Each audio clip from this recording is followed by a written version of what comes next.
La situation au Soudan, continue à parler avec notre invité, Marc Lavergne, directeur de recherche émérite au CNRS. Bonsoir et merci d'être avec nous.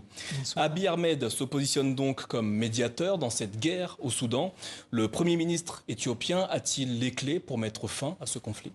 Moi, je pense que c'est assez surprenant, peut-être même sidérant, de voir que M. Abiy Ahmed, dont le pays lui-même est divisé aujourd'hui, déchiré, après une guerre avec civile. Des guerres civiles entre différentes communautés, ça montre le danger que représente aujourd'hui cette situation au Soudan pour l'Éthiopie. C'est-à-dire que M. Abiy Ahmed n'a aucun élément, aucun instrument dans les mains pour arriver à aider à ce conflit, mais il faut dire que les forces de soutien rapide dont on parlait à l'instant d'Agalo sont aux portes de l'Éthiopie. Et donc, une grande partie de la population soudanaise cherche à se réfugier en territoire éthiopien.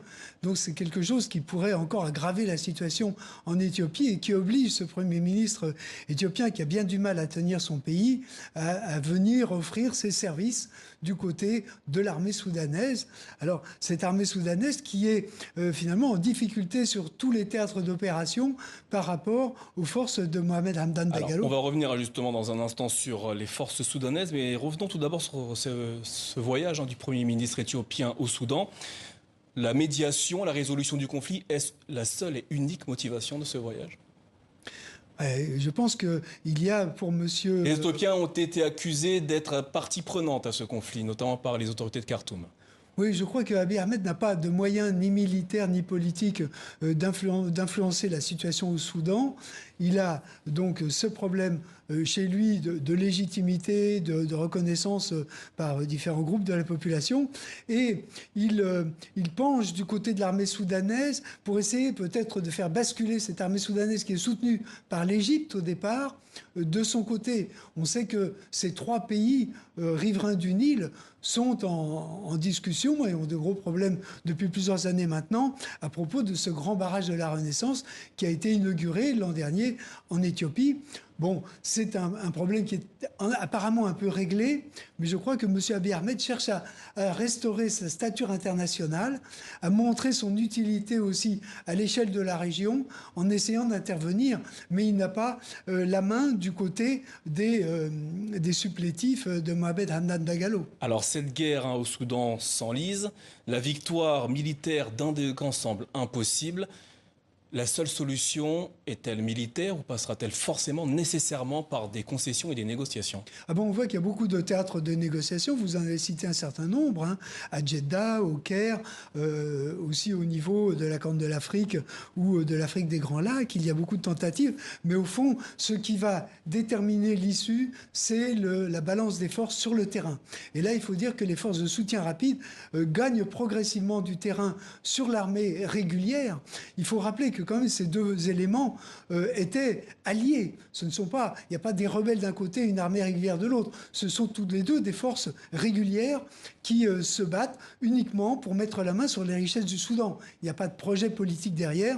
Et on le voit que ce soit à Khartoum, que ce soit dans l'est du Soudan.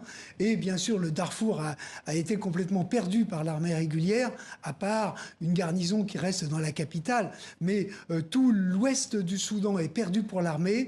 Le centre, petit à petit, qui est le Soudan utile, le Soudan riche, bascule aussi du côté de ces forces supplétives et donc qui arrive maintenant aujourd'hui à la porte de l'Éthiopie, à la porte du Sud-Soudan.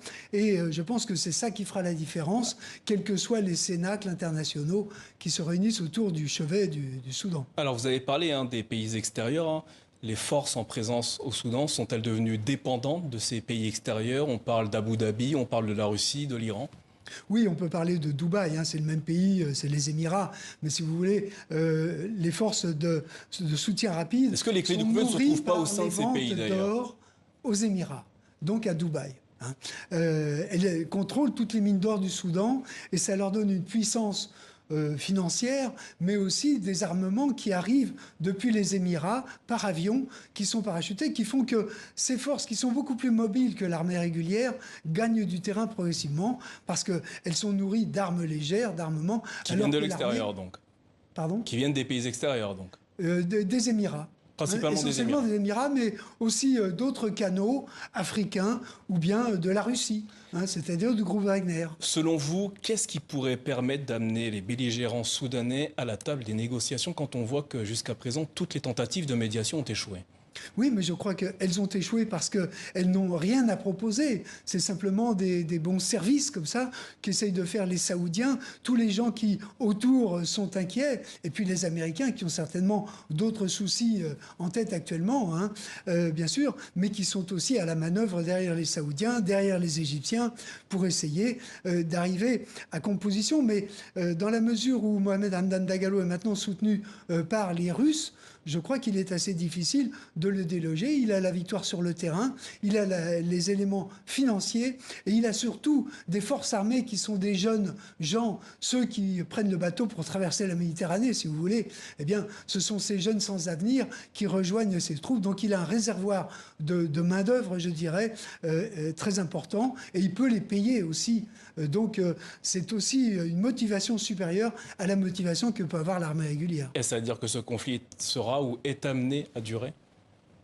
Écoutez, je pense que les choses évoluent de jour en jour. Il y a des villes qui sont prises, il y a des ponts qui sont détruits, il y a toute une carte du Soudan qui se modifie. Et je pense que la décision, elle sera aussi là, même si le gouvernement militaire est à Port-Soudan, c'est-à-dire réfugié dans un angle mort du Soudan. Et puis, il y a d'autres pays qui guettent cette situation aussi pour intervenir, comme l'Érythrée, dont on ne parle pas, mais qui soutient aussi d'autres forces tribales, d'autres forces régionales qui ne sont pas encore intervenues. Marc Lavergne, merci pour cet éclairage au sujet de la situation au Soudan, pays est-africain en guerre depuis avril 2023. Merci à vous.